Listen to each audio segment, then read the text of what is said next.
আপনি কি বিএ ও এম এর জন্য অনলাইনে বেস্ট কোচিং নিতে চান? বাংলা অনার্সে ভালো রেজাল্ট করতে চান? তাহলে আজই আসুন নম্বর 1 কোচিং সেন্টার প্রান্তিক গাইডে। আমাদের অভিজ্ঞ শিক্ষক ও লেখক রাজস্বী হালদার যত্ন সহকারে ক্লাস করান। হাই কোয়ালিটি নোটস ও 100% কমন সাজেশন। নমস্কার, প্রান্তিক গাইডে সবাইকে শুভেচ্ছা অভিনন্দন। প্রান্তিক গাইডের পক্ষ থেকে আজকের নিবেদন কলকাতা বিশ্ববিদ্যালয় BA 4th semester Bangla honours CC 10 পেপারের সাজেশান। 2024 সালে যারা কলকাতা বিশ্ববিদ্যালয় থেকে 4th সেমিস্টার এক্সাম দেবে, ফাইনাল এক্সাম দেবে, তাদের জন্য এই সাজেশানটা। সিসি 10 পেপার খুব ডিফিকাল্ট একটা পেপার। এমনিতে তোমাদের 4th সেমিস্টার কিন্তু খুব ডিফিকাল্ট একটা সেমিস্টার। সব থেকে কঠিন টপিকস ইউনিট পেপারগুলো এই সেমিস্টারে দিয়ে দিয়েছে। সিসি 8, সিসি 9, সিসি 10 খুব কঠিন একটা পেপার। তাই অবশ্যই খুব ভালো করে পড়াশোনা করো, প্রচুর পরিমাণে পড়াশোনা করো। পরীক্ষা কিন্তু খুব বেশি বাকি নেই। 6th সেমিস্টারে পরীক্ষা হয়ে গেলে কিন্তু তোমাদের পরীক্ষার ঘন্টা বেজে যাবে। তাই অবশ্যই যে কদিন সময় রয়েছে, যতটা সময় পাচ্ছ, পড়াশোনার ক্ষেত্রে কাজে লাগাও। এই সেমিস্টারটা যদি ঠিকঠাকভাবে উতরে যেতে পারো, তাহলে কিন্তু 5th সেমিস্টার 6th সেমিস্টারে তোমাদের চিন্তা করতে হবে না। কারণ 4th সেমিস্টার সব থেকে কঠিন। 6টা সেমিস্টারের মধ্যে সব থেকে কঠিন সেমিস্টার হচ্ছে 4th সেমিস্টার। সিসি 8 বৈষ্ণব পদাবলী, শাক্ত পদাবলী, চণ্ডীমঙ্গল, সেখানে একটা বিশাল জায়গা, মধ্যযুগ, পুরো মধ্যযুগের একটা বিশাল জায়গা। সিসি 9 ছন্দ, অলঙ্কার ও তত্ত্ব, সেখানে একটা বিশাল বড় জায়গা, সেখানে বিশাল ডিফিকাল্ট। কাব্য জিজ্ঞাসা বিশাল একটা কঠিন জায়গা, ছন্দ অলঙ্কার প্র্যাকটিস করতে হবে। সিসি 10 প্রবন্ধ, সমালোচনা সঞ্চয়, প্রবন্ধের উপর এই পেপারটা, বিশাল বড় প্রবন্ধ, কঠিন প্রবন্ধগুলো। তাই অবশ্যই খুব ভালো করে পড়াশোনা করবে। এবং টেক্সট সিসি 8, সিসি 9, সিসি 10 অবশ্যই টেক্সটগুলো সবাই সংগ্রহ করবে, টেক্সটগুলো সবাই পড়বে খুব ভালো করে। লাইন তুলে প্রশ্ন হবে। এই সেমিস্টারে যাদের টেক্সট খুব ভালো দখলে থাকবে, অবশ্যই কিন্তু তারা খুব ভালো জায়গায় থাকবে। কারণ কঠিন বলে কেউ যদি মনে করে যে আমি পিছিয়ে যাব, টেক্সটগুলো পড়বো না, তাহলে কিন্তু তার ক্ষেত্রে সমস্যা হবে। সিসি 10-এ সমস্ত প্রবন্ধ রয়েছে, অবশ্যই সমস্ত প্রবন্ধের টেক্সটগুলো পড়বে। টেক্সট থেকে কিন্তু লাইন তুলে প্রশ্ন হবে। সিসি 8 বৈষ্ণব পদাবলী, শাক্ত পদাবলী, চণ্ডীমঙ্গল বিশাল বড় কাব্য, চণ্ডীমঙ্গল কাব্য থেকে তোমাদের টেক্সট তুলে প্রশ্ন হবে। অবশ্যই খুব প্রচুর পরিমাণে পড়াশোনা করবে। আমি যে সাজেশনগুলো দিচ্ছি সেই সাজেশনগুলো অবশ্যই করো। এর বাইরে আমি গ্যারান্টি দিচ্ছি তোমাদের এর বাইরে কোনো সাজেশন করতে হবে না। যে প্রশ্নগুলো দিচ্ছি শুধুমাত্র সেগুলোই ফলো করো। আমি তো আছি, লাস্ট মিনিট ফাইনাল সাজেশন তো অবশ্যই দেবো, চিন্তার কিছু নেই। লাস্ট মিনিট ফাইনাল সাজেশন অবশ্যই পাবে। এখন আমি যে প্রশ্নগুলো দিচ্ছি শুধুমাত্র সেইগুলোই পড়াশোনা করো, এই প্রশ্নগুলোই ফলো করো, অবশ্যই হয়ে যাবে। যে কোশ্চেনগুলো দিচ্ছি, যে কোশ্চেন কটা দিচ্ছি, সেই কোশ্চেন কটাই ফলো করো। আর এর বাইরে আর কিছু করতে হবে না। অবশ্যই তোমাদের ভালো রেজাল্ট হবে। পাস করা নিয়ে কোনো চিন্তা নেই। পাস করা সব থেকে সহজ কাজ। 20 পেলে পাস করা নিয়ে কারো কোনো চিন্তা নেই। কেন যে ফেল করবে আমি সেটা কিছু বুঝি না। পাস করা সব থেকে সহজ, কিন্তু 80+ মার্কস পেতে হবে, তেমনভাবে প্রচুর পরিমাণে পড়াশোনা করো। এই সেমিস্টার খুব ক্রুশিয়াল একটা সেমিস্টার কিন্তু, তাই এই সেমিস্টারে অবশ্যই সজাগ থাকবে, ভালো করে প্রচুর পরিমাণে পড়াশোনা করবে। বিশেষ করে এই সিসি 10টা, আমি সিসি 10-এর সাজেশনটা দিয়ে দিচ্ছি। অবশ্যই তোমরা প্রশ্নগুলো খাতায় লিখে নেবে, নিয়ে পড়াশোনা করবে। আবারও বলছি, সিসি 10 পেপারের প্রবন্ধগুলো খুব ভালো করে কিন্তু পড়ো। অবশ্যই লাইন তোলা প্রশ্ন হবে, তোমরা সালের প্রশ্নগুলো দেখলে বুঝতে পারবে। প্রথম যে প্রবন্ধটা রয়েছে তোমাদের কমলাকান্তের দপ্তর, বঙ্কিমচন্দ্র চট্টোপাধ্যায়ের কমলাকান্তের দপ্তর। প্রবন্ধগুলো যখন পড়বে তোমরা, সেখান থেকে কিন্তু লাইন দাগ দেবে, ইম্পর্টেন্ট লাইনগুলো। বিশেষ করে যারা কোচিং যাও তাদের ক্ষেত্রে সমস্যা হবে না, লাইনগুলো দাগ দেবে।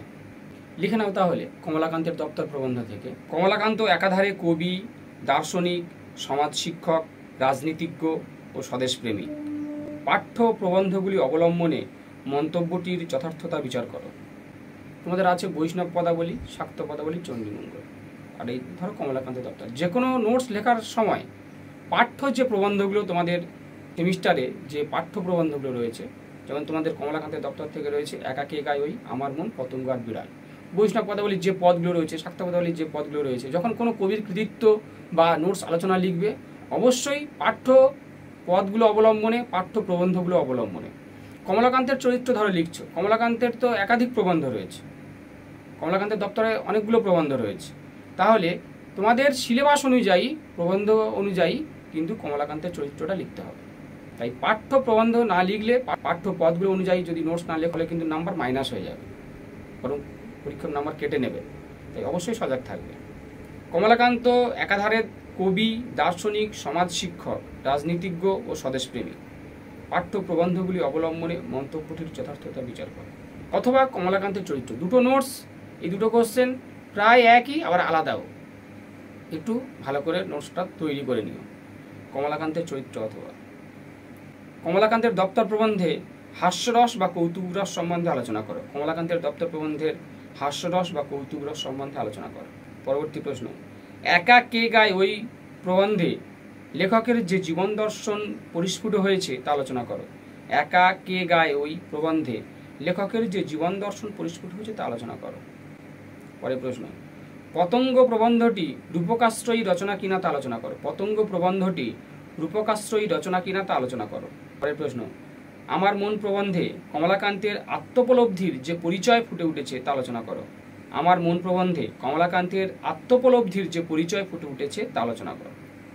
এই গেল কমলাকান্তের দপ্তর থেকে প্রশ্নগুলো। এখান থেকে 5ও আসবে, আবার 1ও আসবে, তাই টেক্সট খুব ভালো করে পড়বে। 1 নম্বরের শর্ট কোশ্চেনগুলো আমি দিয়ে দেবো, চিন্তার কিছু নেই, শর্ট কোশ্চেন অবশ্যই পেয়ে যাবে। অথবা রয়েছে একালের প্রবন্ধ সঞ্চয়ন, এই মডিউলে 1 নম্বর মডিউলে 1-এর দাগে কোশ্চেনে। আমার মনে হয় কমলাকান্তের দপ্তর থেকে করো, বেশিরভাগ স্টুডেন্ট তাইও করবে। পরবর্তী ভিডিওতে আমি একালের প্রবন্ধ সঞ্চয়নগুলো থেকে দিয়ে দেবো। একালের প্রবন্ধ সঞ্চয়নে যেগুলো রয়েছে সেগুলো আপাতত টেক্সটগুলো পড়ো, আমি পরবর্তী ভিডিওতে খুব শীঘ্রই কোশ্চেনগুলো দিয়ে দেবো।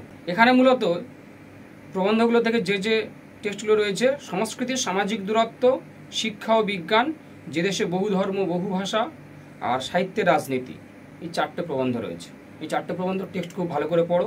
এই 4টে প্রবন্ধের বিষয়বস্তুগুলো আগে মুখস্থ করে নাও। পরীক্ষায় যাই পড়ুক না কেন তোমরা মোটামুটি এই প্রবন্ধের বিষয়বস্তুগুলো লিখে দিও। এবার যারা ভালো রেজাল্ট করতে চাও, যাদের টার্গেট রয়েছে 80+ অ্যাভাব, তারা কোশ্চেন অনুযায়ী অ্যান্সার লিখো। কিন্তু মোটামুটি এই যে প্রবন্ধগুলো, এগুলো থেকে বিষয়বস্তুগুলো মুখস্থ করলে হয়ে যাবে। তাই অবশ্যই এই 4টে প্রবন্ধের বিষয়বস্তুগুলো তোমরা আগে মুখস্থ করে নাও। আর আমি তো আছি, পরবর্তী ভিডিওতে অবশ্যই কোশ্চেনগুলো দিয়ে দেবো। তাহলে কমলাকান্তের দপ্তর অর্থাৎ 1 নম্বর মডিউল গেল। এবারে যাব মডিউল 2তে সাহিত্য প্রবন্ধ। রবীন্দ্রনাথ ঠাকুরের সাহিত্য প্রবন্ধ রয়েছে। সাহিত্য প্রবন্ধ থেকে করবে সৌন্দর্য মূর্তি মঙ্গলের পূর্ণ মূর্তি এবং মঙ্গল মূর্তি সৌন্দর্যের পূর্ণ স্বরূপ। সৌন্দর্য মূর্তি মঙ্গলের পূর্ণ মূর্তি এবং মঙ্গল মূর্তি সৌন্দর্যের পূর্ণ স্বরূপ। খুব ইম্পর্টেন্ট কোশ্চেন, এটা অবশ্যই মুখস্থ করবে। এই সৌন্দর্যবোধ প্রবন্ধে, এখানে প্রবন্ধগুলো যে রয়েছে তার মধ্যে একটা হচ্ছে সৌন্দর্যবোধ। সৌন্দর্যবোধ প্রবন্ধ থেকে আরেকটা করবে truth is beauty, beauty is truth.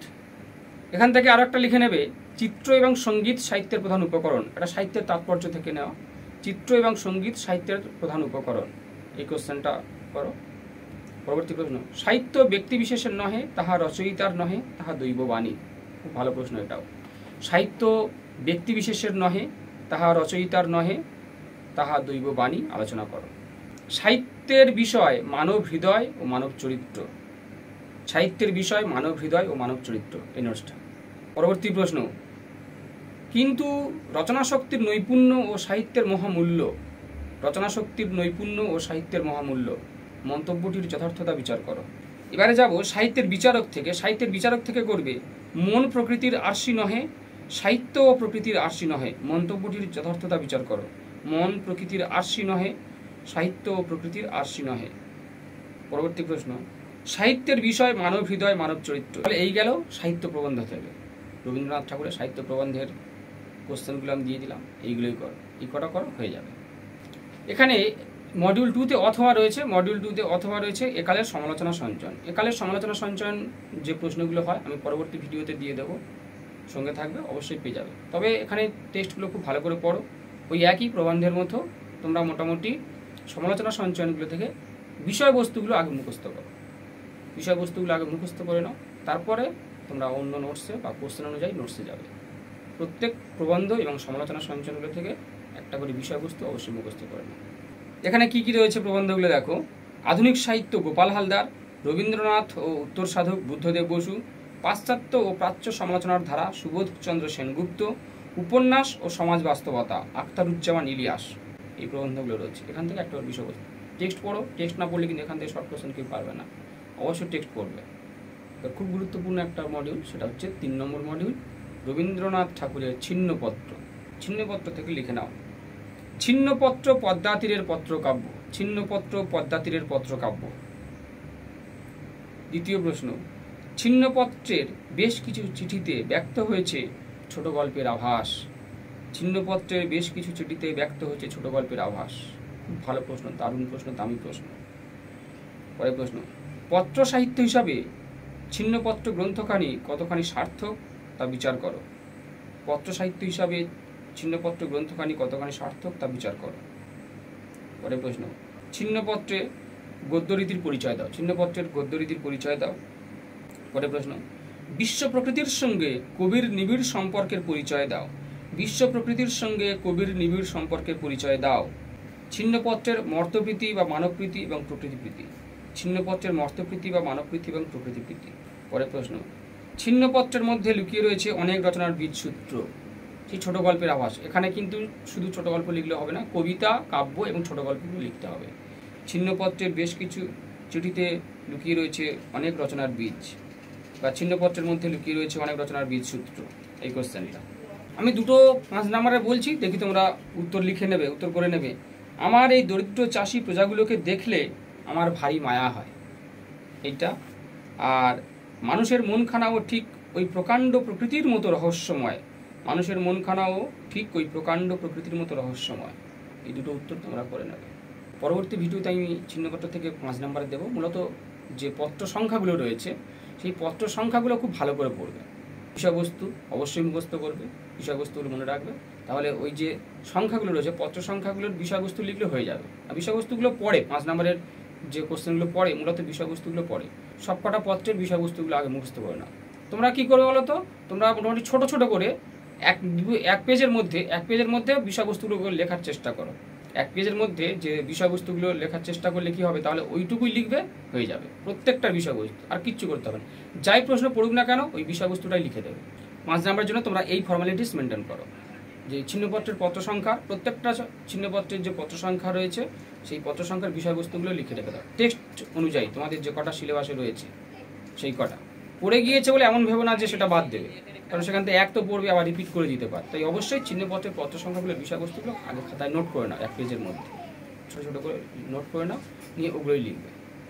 তাহলে এই তোমাদের সিসি 10 পেপারের সাজেশনটা দিয়ে দিলাম। অবশ্যই তোমরা শুধুমাত্র এই কোশ্চেনগুলোই করো, এর বাইরে আর অতিরিক্ত কিছু করার দরকার নাই। এগুলোই কমন পাবে, নিশ্চিত থাকবে। আর অবশ্যই আমি এর পার্ট 2টা নিয়ে আসবো, প্রবন্ধ, সমালোচনা সঞ্চয়ন এবং 5 নাম্বারের জন্য। সঙ্গে থাকো, অবশ্যই সব কিছু পেয়ে যাবে। আর লাস্ট মিনিট ফাইনাল সাজেশন অবশ্যই পাবে। 6 সেমিস্টার কমপ্লিট হয়ে গেলে আমি ধীরে ধীরে সব বাকিগুলো দেওয়ার চেষ্টা করব।